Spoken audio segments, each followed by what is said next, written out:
about the next generation of the Hall of Fame, where we're going under the leadership of David Baker. So I'm going to let David speak. I'm not leaving anywhere. I'll come back and take all your questions, I promise. But David's right here.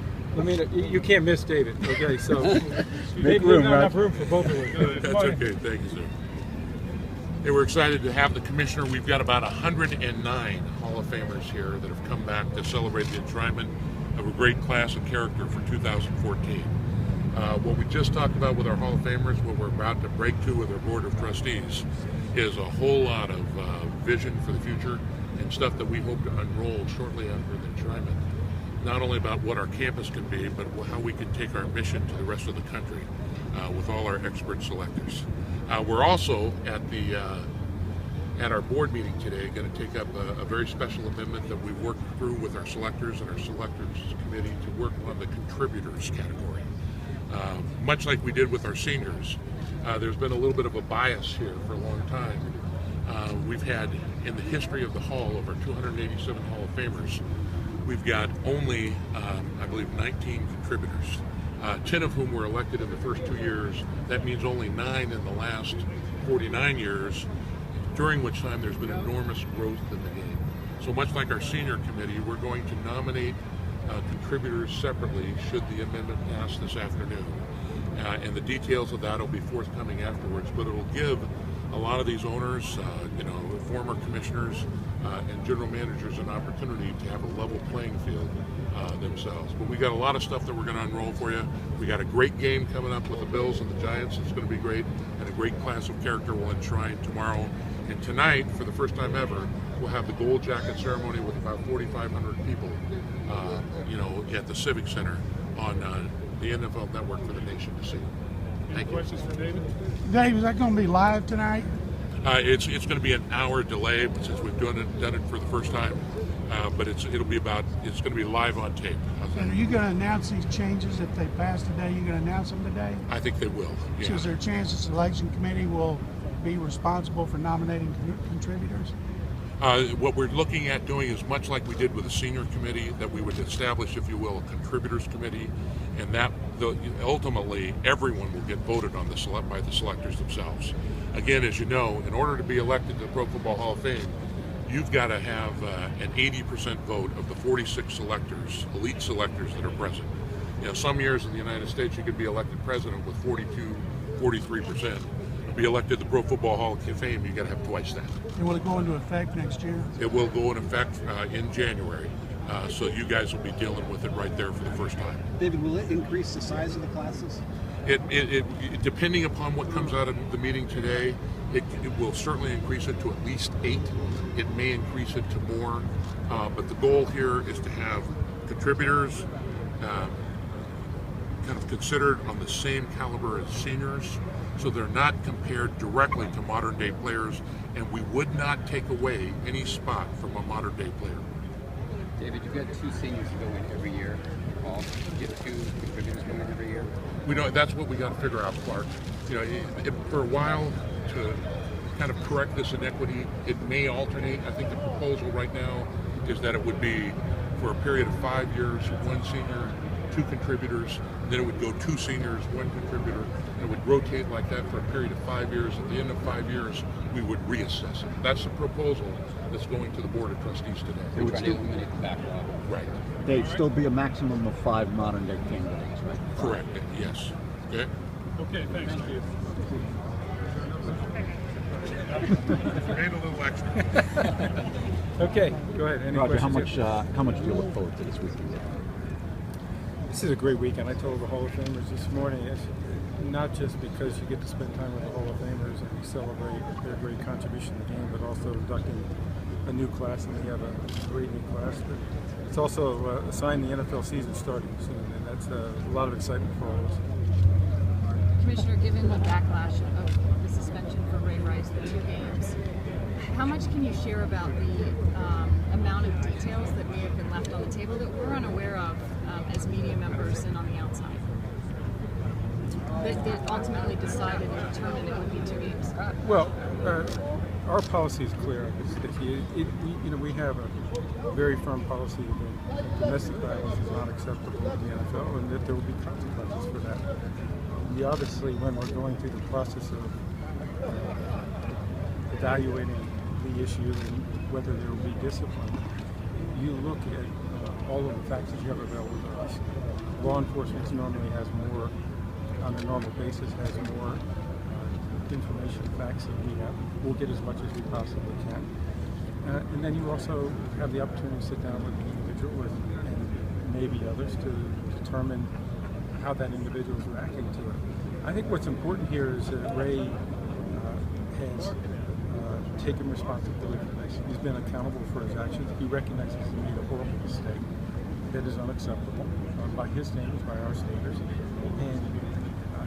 he's got to work to reestablish himself.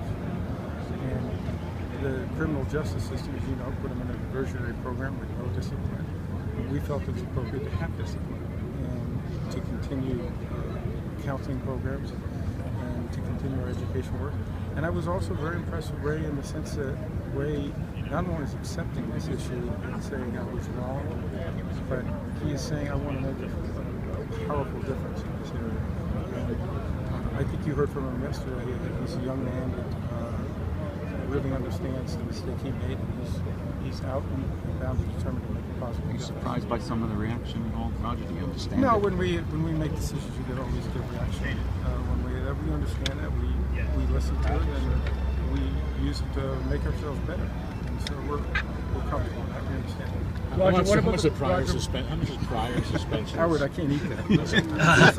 How much the prior suspension generally, in terms of a precedent, this was essentially in line with others? It is, and that's we have to remain consistent. It's not we can't just make up the discipline. It has to be consistent with other cases, and it was in this matter. Because there seems to be a perception, or at least some of the criticism seems to be based on an inequity where I believe Jon Stewart last night joked that some guys who get busted for marijuana get longer suspensions than getting, You got to deal with some facts. Fair enough. Okay. Now, when we have a drug program that's collectively bargained, and it has a step process, and it takes 4 incidents before you actually reach a suspension in a drug-related case. So, you have to respond to facts here. You have a lot of people voicing their opinions, but I think it's important to understand that this is a young man who made a terrible mistake. It's inconsistent with what we're all about. We've dealt with it in a serious manner, and we're very confident that this young man understands where he is and what he needs to do going forward. With the Josh Gordon matter, Roger, are there extenuating circumstances there that may mitigate a season-long suspension for him? Well, there's a process that he's going through right now on an appeal standpoint is actually being heard today, and they'll make a decision based on the information that's exchanged today. Consistency among punishment is the goal. Why was Ray Rice's suspension not for what that officer was? Because Ray Rice did not have another incident. There were several cases, as you know, and a series of cases in other cases, and we take that into account. If it's a first offense, someone has had a strong background of being very responsible in the community, doing the right things, and not violating either policies or anything else that would reflect poorly on the NFL, then we take that into account. And when there's a pattern, we also take that into account on the other side. Roger, where does the Bills sale process, where does it stand now? I'll be getting an update next week, but they've obviously had first bids that were submitted earlier this week. They're moving into the second phase of that.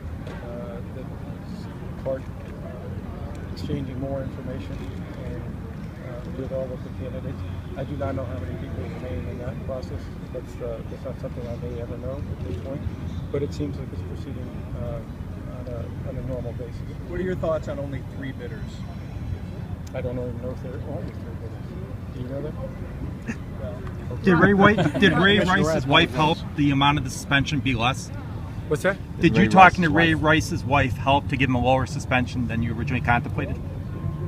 No, I take into account all the information before I make a decision on what the discipline will be. In this case, there was no discipline by the criminal justice system. They put in that diversionary program, and I had seen Ray after that, had the opportunity to hear from him, hear from his wife, and hear from other people that he had brought into the hearing process, and I put all that together to make the decision. Is there facts that the media didn't hear that basically helped give him a lesser suspension?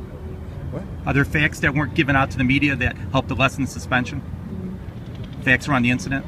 Well, I think I have the opportunity as the commissioner to be able to hear directly from him, and that's helpful to me, and I think it's important for me to do that. What I want to see is success stories, and I want to see people, when they make mistakes, I want to see them take responsibility, be accountable for it, and make a difference going forward.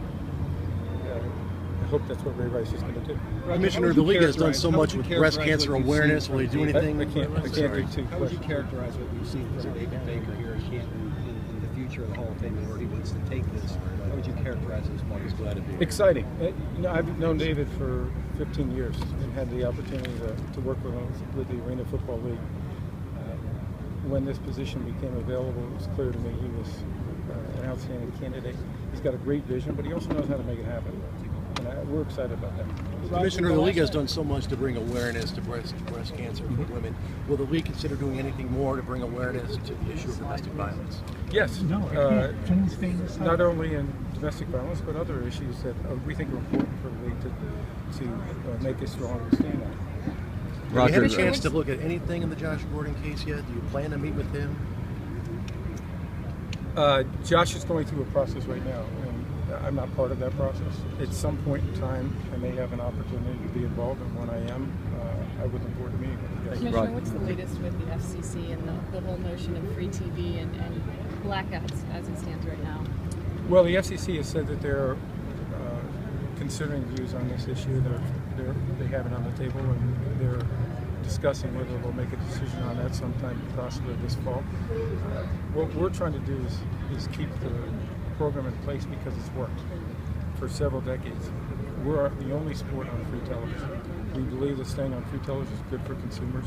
There are 60 million people and growing, including a lot of minorities, that are watching NFL football on free television. And we want to keep it that way. And we are concerned that a change in this, which we are 99% sold out, has very little impact on our business, could have an impact on the overall business model for free television. And that's devastating, we think, to our consumers and to consumers in general.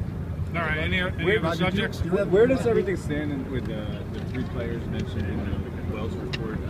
Last week when we talked to you at the NFL meeting, you said that they would go through medical evaluation, or I think it was medical evaluations, and then you would decide from there. Where does everything stand with those guys?